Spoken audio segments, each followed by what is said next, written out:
Nahuli sa isinagawang manhunt operation sa Barangay Bangal, Dinulupihan, Bataan, ang dalawang hindi pinangalanang sospek at most wanted person ng rehiyon. Kasong frustrated murder ang nakasampa laban sa dalawa at piyansang hanggang 200,000 pesos. Samantala, 6 na sangkot sa iligal na droga ang nadakip ng PIDEA Bataan sa isang sementeryo sa Barangay Cabcaben, Mariveles na naging drug den na pala ng mga sospek.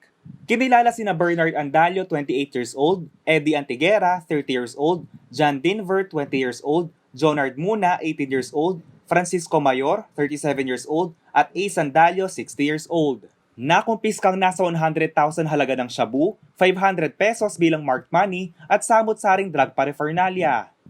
Sa kasalukuyan, nasa pangangalaga na ng PIDEA Region 3 ang mga nahuling sospek. Sa iba pang balita, hawak na ng otoridad ang dalawang kabilang sa most wanted list matapos masakote sa magkahiwalay na manhunt operation sa Tarlac at Olongapo City nitong Huwebes, October 21. Nagkasa ng manhunt operation ng mga otoridad ng Tarlac sa Barangay Hernando Anaw na nagresulta sa pagkahuli sa top 2 most wanted person ng Concepcion, na kinilalang si Junie Canoy o Junjun. 30 anyos sa presidente ng Barangay Hernando Anaw, Tarlac na nasangkot sa kasong RPCR 266A rape.